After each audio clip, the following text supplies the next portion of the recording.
kick off the recording, Jack, if possible? Fantastic. Oh, yeah. All right, so first up, the unconference meeting agenda per our new tradition. So if you have any items you would like to discuss, I'll give everyone a minute or two just to bend them to the bottom. Is this the sole unconference meeting agenda? No, the Zarka requested in 3 meetings ago that we have 2 minutes at the beginning of each meeting for people to write out things they wanted to discuss on the agenda. There is not an unconference in Seoul, to my knowledge. There is just a hackathon where hopefully we'll be able to test out an IBC implementation. So I don't think we need to discuss this yet, but the thing that I was wondering about most recently, at the point where we have a JavaScript implementation and a Rust or Go implementation, where they have different Merkle tree representations, how does that end up getting spec'd in such a way that interop is a meaningful thing? They will need mutually comprehensible proofs. Proof formats are something June and I could work on. I also know that Ethan Fry either received or is receiving a grant from the ICF to work specifically on that. Do you know anything more about, has he started yet, Anka? Or should I ask Baki? My understanding is that he has. I've been chatting with him a bit.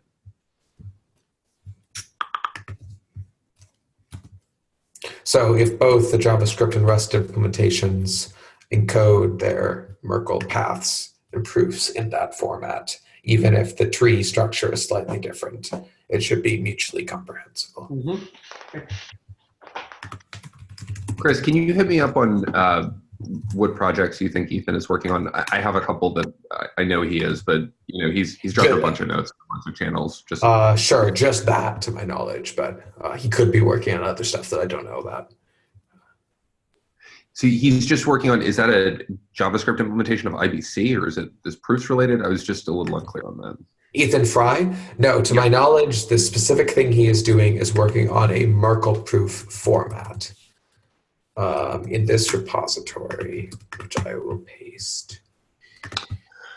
My understanding is that he also got a grant as part of the WASM work that he did at the conference and the subkeys stuff. I think he's going to be a bit more full-time on Cosmos-based applications these days. Fantastic. So one meta question about the recording. So are we recording these meetings, and are those recordings public versus, they're just for our internal use? At present, we are recording these meetings, and these meetings are being publicly posted whenever we manage to record them, which is about 90% of the time. Okay. I still owe Peter this one from last week. We'll get them all. Yeah. So it's only, I'm not sure if people are watching them, but there didn't seem to be a strong reason to keep them private. Right. If you have private things you want to discuss, just let us know at the start of the meeting or now. Transparency by default, right? Yeah, that's fine. Just making sure I know who we're transparent to. I'll add a note to the top of the agenda about that. If I'm going to say bad things about Sonny when he's not here, Okay, I think we can go ahead and get started. So on the administrative agenda, ICS 5 has been merged. There were no objections, but if you want to take a look at it still, further reviews are still welcome. ICS 5 had to do with port allocation. So that defined the port system, defined the minimum either object capability or source space permissioning interface the IBC handler would require from the underlying state machine. It's a bit like this week. I'm on vacation apart from this meeting, and the Thursday meeting, and Jude is traveling or just traveled to Seoul, and I think you're giving a hackathon workshop later this week. Is that right, June? Cool. On Thursday. But I finished up at the end of last week most of channel ordering, so adding unordered channels implementing the simple acknowledgements we discussed, and changing a few things, simplifying the closing handshake. So that is in PR 144. And if anyone wants to look at that, you're welcome to. Yes. Then with regards to one of the remaining items on the IBC 1.0 to-do list, multi-hop packet routing, I was trying to think over what data structure changes we should make now, such that it's IBC 1.0 is future compatible interface-wise with multi-hop IBC, which will come later, maybe 1.1 or something. And I don't think we need to change that much. Channels need to be created with a list of connection hops instead of just source and destination connection. The channel opening handshake diagrams will need to be altered such that they contain these hops, and opening a channel with more than one hop fails. And then Anka mentioned that we should also support loopback via a special connection identifier. So just want to check that. So the channel identifiers will be formed like as the connection / connection identifier / connection identifier 2, connection identifier 3, and then / channel. Is that right?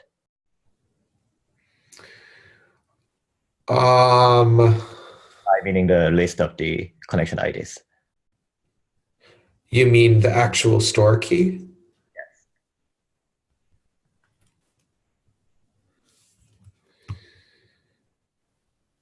Do we need to stringify that early? Like, it seems like you might want to retain the separation there and guard against one of the chain names having a / in it already or whatever. Well, we need a unique store key because the other chain needs to know about it. Yeah, good point. I mean, I think it would be safe to keep the current store keys, but just store in the channel object the hops. Because once the handshake is set up, both sides will know what since it's all, like all the routing is chosen when the channel is created. There's no dynamic per packet routing. So once you create a channel and go through the opening handshake on both ends of the channel and all the intermediary chains, as long as you store what the hops are supposed to be in the channel object, I don't think it needs to be in the store key. What do you think, June? Agree with that. Okay.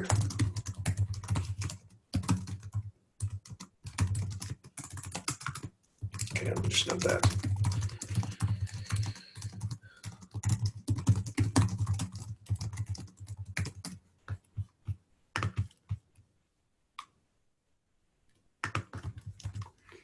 Is that confusing though?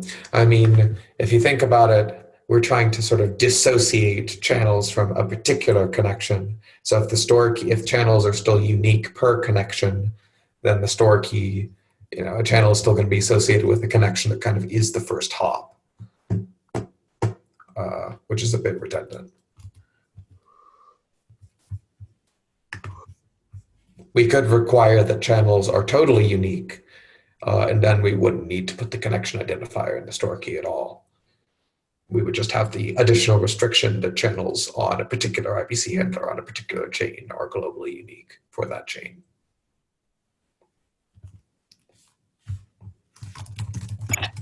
Having channel IDs be globally unique per chain, are channel IDs exposed to the code running at the other end? Does that expose entropy, or non-determinism visible to the code talking to the channel? Right.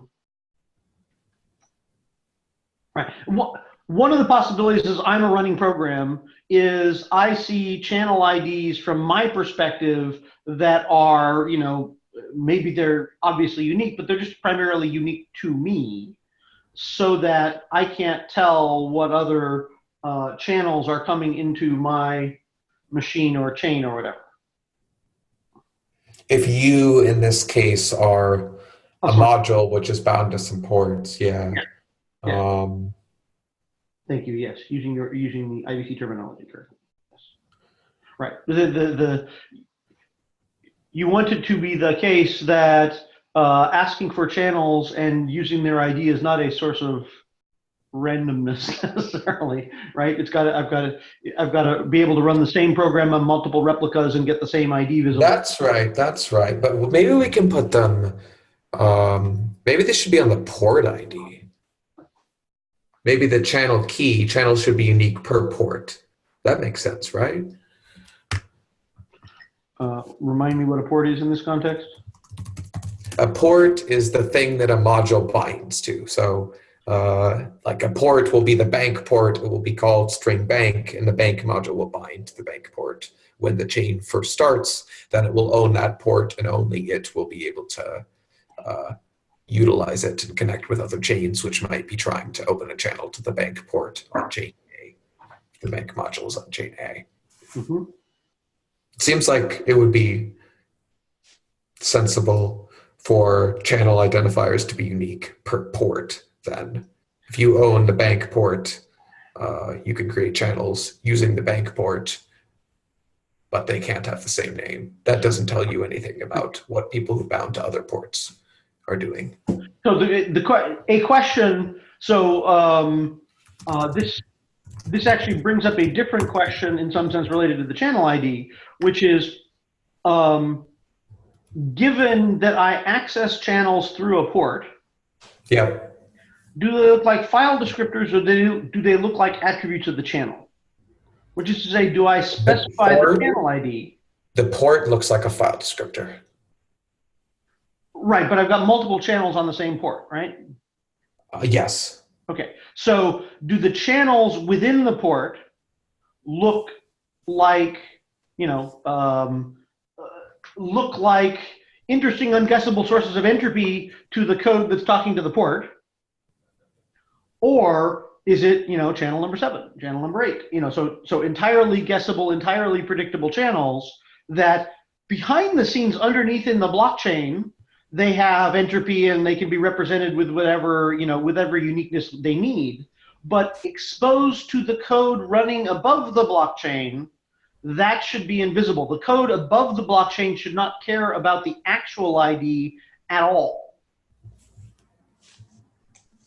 Right? There's an arm's length relationship in the same way that, I'm working with an object. I have no idea what the object's address is in, Java or JavaScript or C#. Right? I have access to the thing uniquely in my execution environment, and yes, of course, there's unpredictable values associated with it underneath, but they're not something that the programming level can see, because otherwise, oh, I need some entropy. I'm going to create a new channel and then close it and use that ID as a source of entropy. Yeah, I agree with all of that. Currently, regardless of what decision we make in this particular choice, channel identifiers are arbitrary. They just have to be unique. They're not memory addresses or anything. So all the permissioning occurs at the port layer. So it could well be that a module creates channel number 1, then number 2, then number 3. And the actual keys only need to be known to the IBC handler, but it needs to be known both to the IBC handler on all chains involved in the channel. Right. Okay. It's easy to add other sorts of mappings which would name channel something else, but that's kind of out of scope. Right. And we're not generating a ID for people. They have to provide their own name, right? In the context of a port. Yeah, I think that's right. Yeah. We could do it in the IBC routing module. We could generate IDs, but I don't think it's necessary. It's easy enough to keep a counter if you just want to use sequential channels. Mm-hmm. Okay. It seems to me like channel identifiers should be unique per port. Does that make sense? What do you think about that, June? I mean, we no longer want to tie them to a connection because a channel is sort of an end-to-end abstraction that can utilize multiple connections on its way.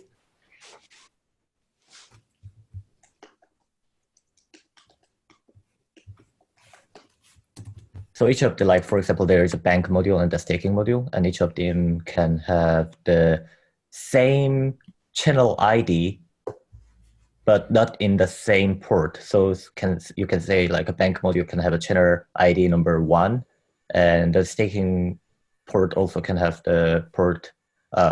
Staking port also can have the channel number 1, but only in each of the scope. That's right. It can do globally, but not locally. You mean? Yes. Local to a particular port, channel identifiers are unique. Globally, they are not. Mm-hmm. But In that would case, mean that the channel key would then consist of the concatenation of the port identifier and the channel identifier. yes, I think that's good for the abstraction. Yes. Cool. Sounds good.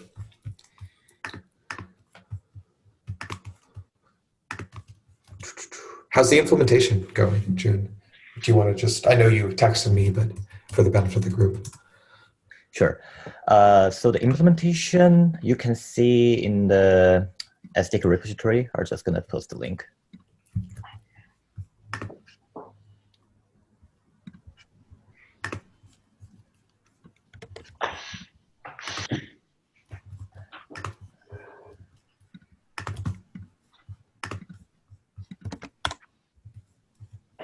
Yes.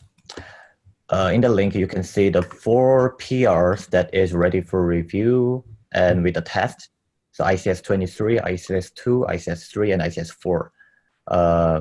Each of them has the testing and the basic usage. The client coring and transaction client comments are not fully added yet, but it is relatively easier to do. So yes, it's pretty fast, I think. Cool. Is there, which of these are, what's ICS 23 again? Sorry, I didn't hear that. What's ICS 23? 23 is the Mercury factor commitment schemes. Okay. Yes. so it looks like these are all targeted towards a branch called June/store-mapping. Is that right? Yes. That is some sort of like a state generalization, state accessing generalization logic. And since all of the branches are built upon that branch, I just make that branch as a base branch to make it much more easier to see the difference. Okay. Do you want to quickly, is there like have you talked to the SDK team about the state generalization stuff? I think I can do it. When is the SDK team meeting? Maybe I can explain there.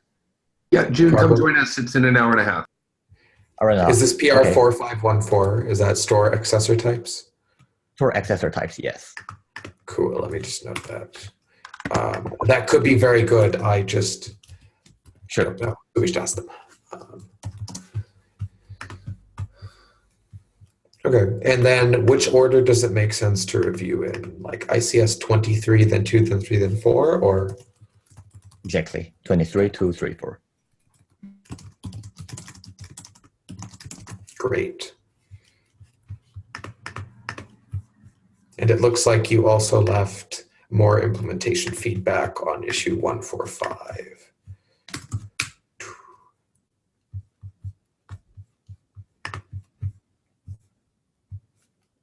Cool. Any feedback on ICS4 yet, or add that later? I'm finalizing the ICS4, and I can add it like within the near time. Yes. Fantastic. Cool. I will take a look at that later this week, and anyone else is more than welcome to review. Next up, security audits, testnets, game stakes, and go-to-market. What's up, Saki?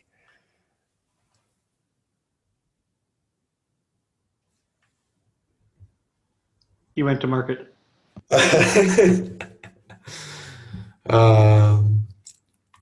So like what I wanted to say was, so like Jesse, Jack, and I are sort of starting planning on a couple of things.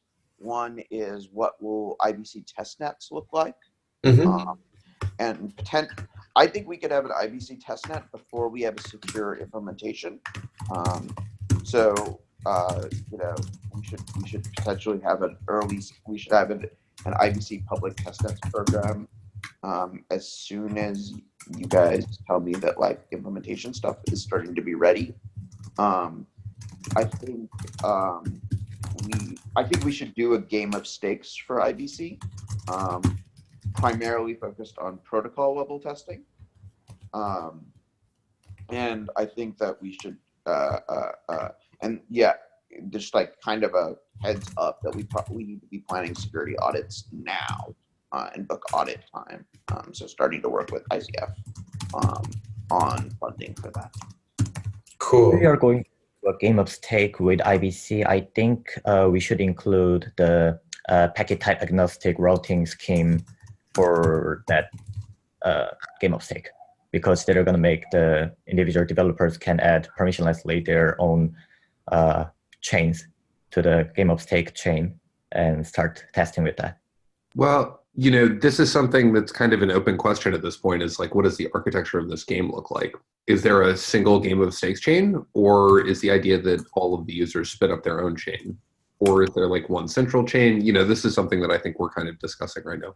Yeah, and like we would like to involve everyone in planning for this. But like, I guess my feedback on that would be that we should try to test the architecture we think the hub will initially deploy IBC with. So whatever degree of permissionless that is, especially if it's permissionless to connect to the hub, or we plan for it to be permissionless to connect to the hub when IBC is deployed to the hub, then our game of stakes test chain should have that same ability. Yep, I agree. Yeah, definitely. How do we feel about, I mean, you know, I think what would be kind of interesting is if there were a lot of networks all kind of connecting with each other, and then like definitely with that central hub. And something that I know Mark mentioned desire for was single machine network participants, which I think would be a good way to test that. This competition would be a good way to test that.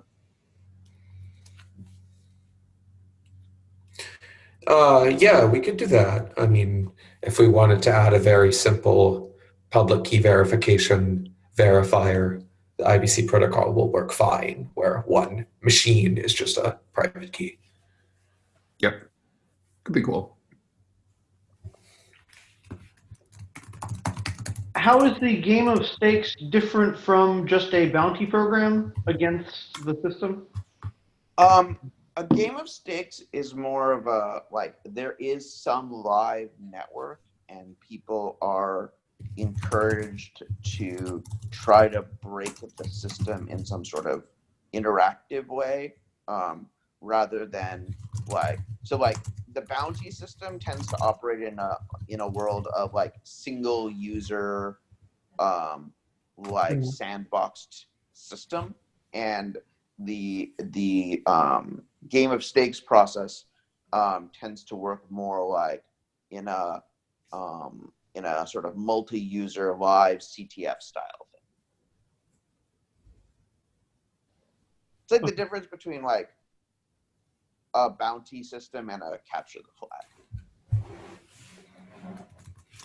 Yep. Okay. Does that make sense? In general, we'll need to understand the specifics, obviously. Sure. Yeah. For us, you know, there were many flaws with the capture the flag type thing that we ran before we launched, but nevertheless, it was a major success on the whole. And we would like to. I think that there would be a lot of value in repeating that process, but learning from our prior mistakes. Yeah, one of the things I'm imagining is I think there's some, so just like we want to have an interop day, as I call it, you know, where if you've got multiple implementations, get everyone in one place to actually make them talk to each other. I can imagine at the next, you know, hack at 'em or whatever, that there is a side thing which is, you know, let's get everyone doing an IBC thing right now and have the try to crack it, you know, the pwn to own focused effort on on winning the best damage to the IBC network kind of thing, with a concentrated burst of 2 days of doing that rather than spread across weeks and weeks and weeks of random time. We might. I mean, there's no reason why we could have but having the global nature of capture of Game of Stakes sort of worked pretty well for people. It did definitely cause no one to be able to sleep for a while. It was bad for anyone sleeping. It was good for participation.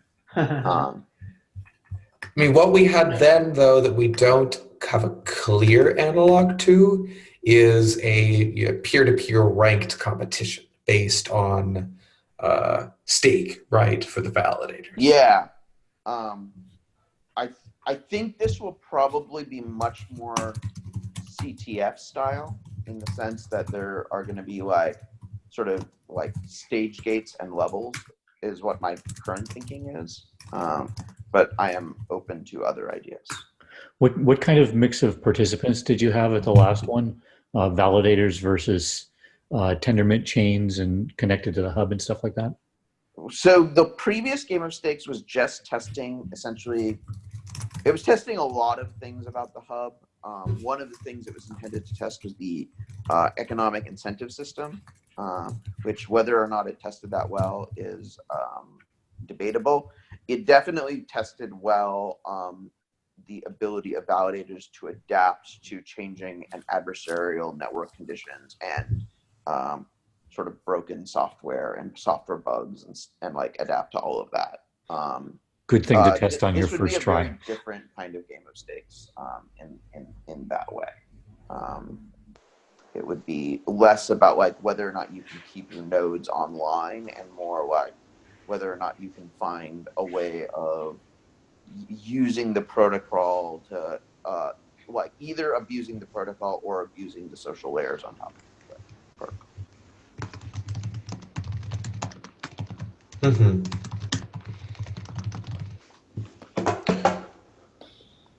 Yeah, that sounds pretty interesting.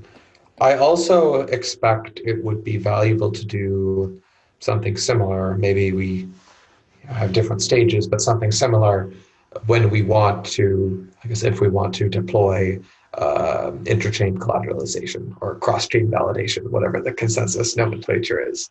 That would definitely benefit from a many validator, many chain, infrastructure heavy testing game. Yep. I mean, that would seem to be probably best with two chains, i.e. there's one master chain and then one follower chain. Well, I don't know. I guess it depends what we intend, but I would expect that if we want there eventually to come into existence a system where validators really automate the infrastructure part, where as soon as new chains spin up, connect to the hub and request cross-chain collateralization and request interchain validation, the validators will automatically provision the infrastructure or semi-automatically provision the infrastructure. So if we want to test that, we need a lot of chains connecting and disconnecting. That kind of seems like something that's the validator's responsibility, as the people who are helping write the software for the network. I don't think it's our responsibility to figure out infrastructure automation for a bunch of different validator setups. Being able to leave the hooks for infrastructure automation is important, and I think we do a good job of that in our software, but I don't know if we need to optimize specifically for fast spin up and spin down on that thing. Oh, I agree. I'm not suggesting we implement the automation, just like we didn't implement sentry nodes. I'm suggesting we give the validators a situation in which it's easy to test the automation where there's something at stake, but not as much as a live network. Maybe that's not necessary, but it could be interesting. Just as Game of Stakes was a good way for validators to test their sentry node setups or whatever.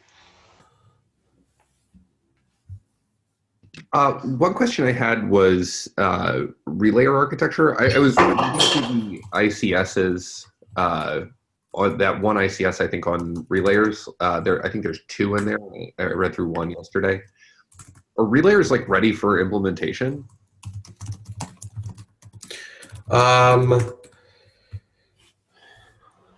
Yeah, I mean, June has, or on top of June's current IBC implementation can be written a very simple relayer. You just scan some store keys and write to other store keys. ICS 18 doesn't list the exact store keys, so it should. Okay. I'll circle with June on that then. Thank you, Chris.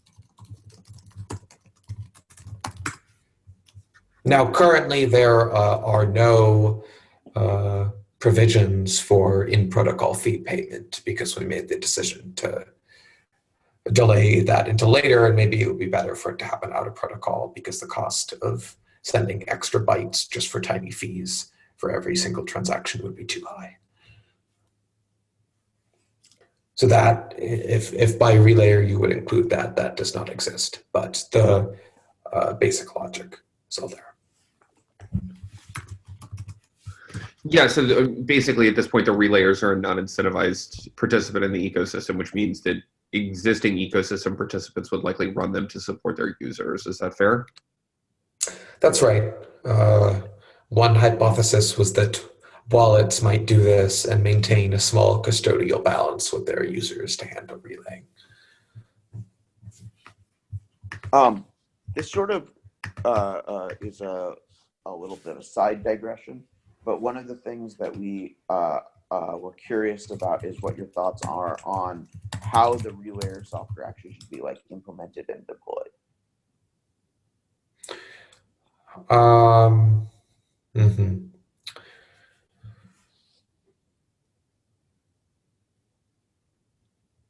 Yeah, I think there are two conceivable deployments I could see in the near future.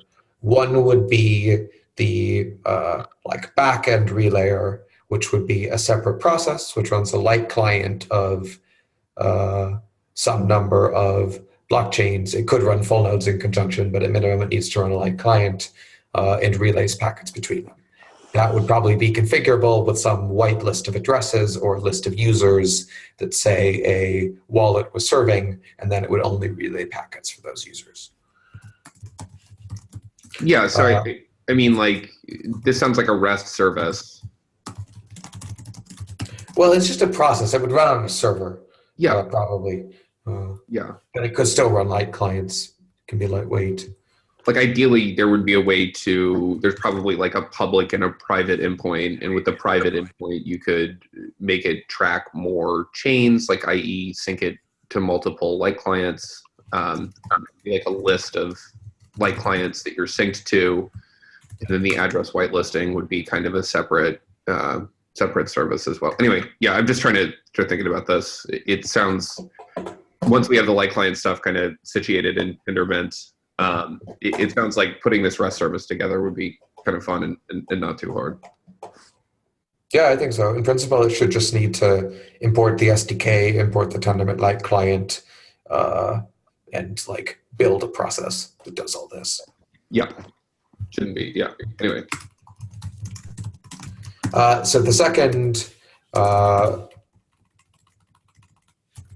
relayer that might happen would be an in-browser relayer, which would need, like in Loonie or something, if there are multi-Cosmos chain wallets which want to directly implement packet relay when their users have balances on multiple chains. So this would be done by the user. They could do that. That's something that we should loop Jordan in on. He's been doing some light client work recently. I think this would be interesting for him.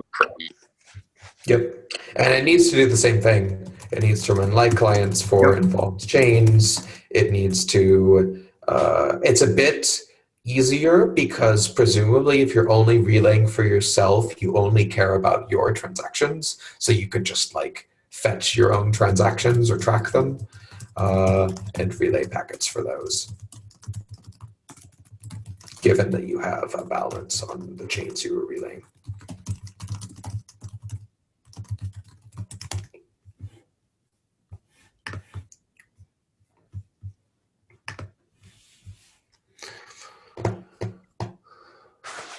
I think that's it. I don't think anything more than those two will be immediately required.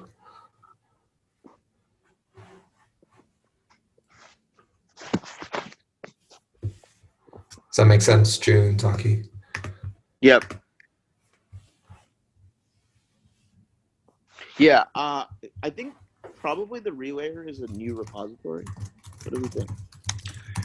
Yeah, Zaki, it sounds like we'll probably want to have, based on that conversation with Chris, we'll want to have one in-browser library that allows applications to easily create ephemeral relayers and tear them down.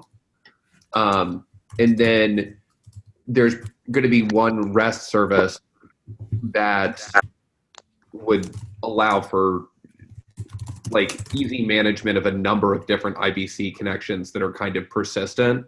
And then you could use those from third-party libraries. It's basically two ways to do this. One with less data that the browser is required to deal with, and one with more.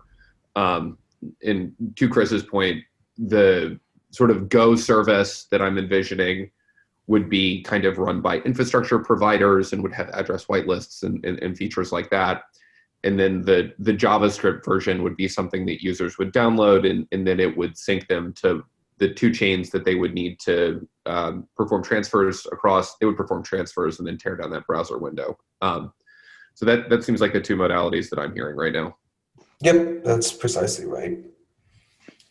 In the future, if we have some sort of automated fee payment system, there would be a somewhat more complicated backend process which spins up light clients on demand for new chains or tears them down when they're no longer being used, and has like fee algorithms for choosing when to relay, but that could come in the future. And I'm not even sure we need to build that. So the REST service I'm envisioning would just have CRUD for light clients, and then some sort of access controls on the sending routes.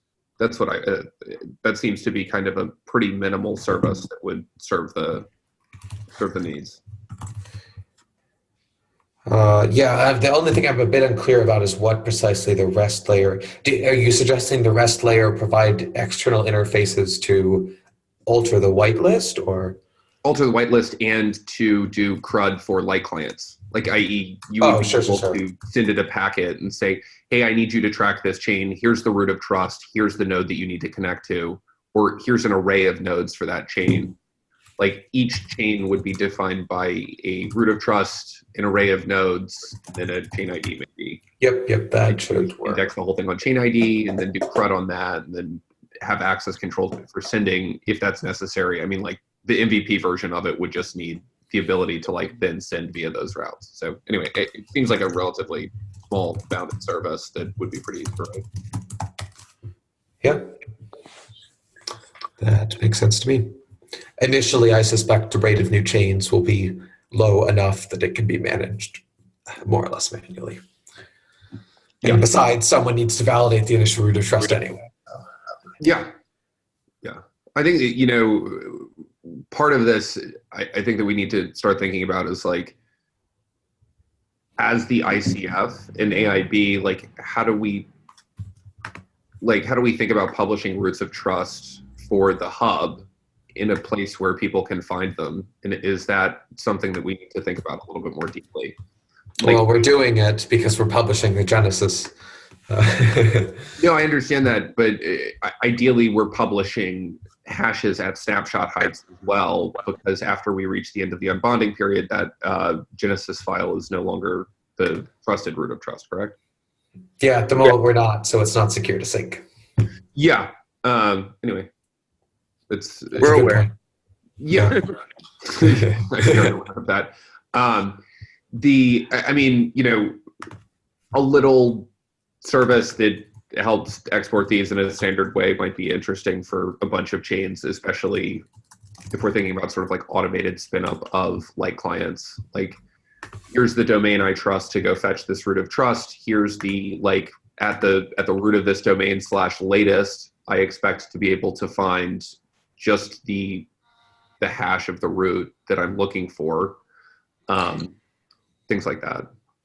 Yeah, I mean, I could even see it making sense for the hub to host a sort of name service where human readable names like Bitcoin and Ethereum and Iris are mapped to roots of trust and light clients running on the hub. People can easily query those and verify that they were accepted by the hub validators, which is a bit more decentralized and censorship resistant. than anything we could host. So. Yeah, I mean, running that type of thing on a chain, definitely interesting. I think for now we can probably rely on the legacy DNS system to help us out here. But yeah, just thinking about how to publish those roots of trust for a wide variety of chains, and then provide nodes for connection for like clients. Yeah, sounds good. I took notes.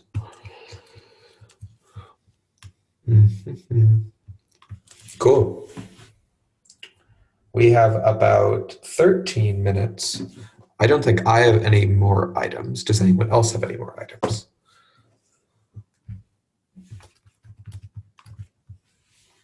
I have a meta item in that I've been exploring this.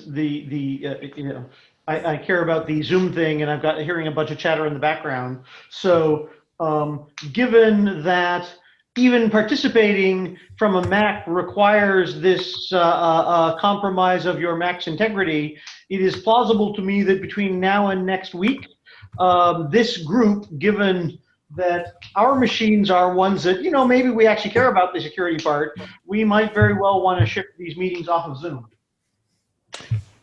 I'm not as concerned about that personally. You are not, okay. The nature of the problem there, I need to investigate more, but it didn't strike me as being too horrible.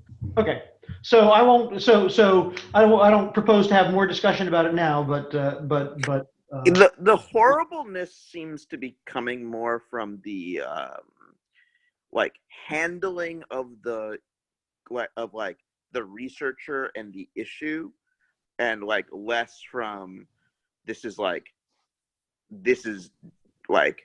in itself unacceptable compromise. Huh.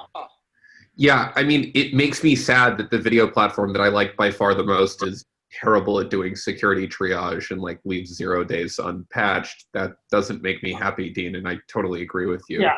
But I was more concerned that, this is like when Sony added a rootkit for their convenience, right? It's that in order to accomplish this feature, we're perfectly, we are perfectly happy to do ham-handed things that compromise the security of our customers. That's not a good place to be from what's their software architecture process like. So, but so we don't need to start it now, but.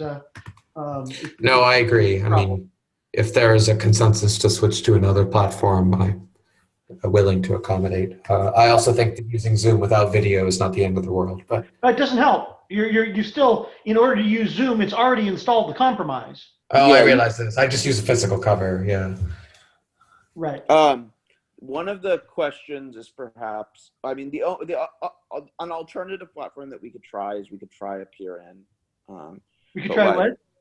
There's a web RTC based solution called appear.in that is probably the most reliable thing that operates on browser standards.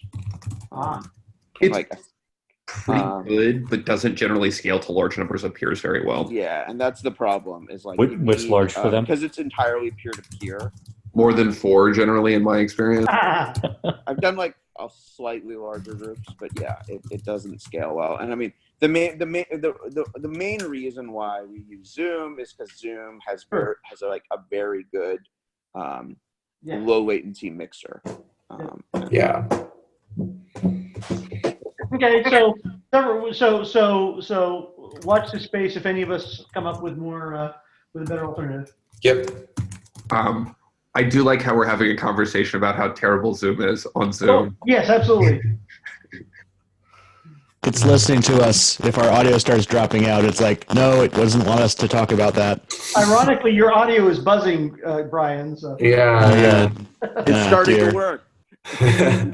They're using a neural net to classify, so he's crossing over slowly into unacceptable speech. All right, I think we'll just end That was a 9 good minutes laugh, early Tim. then.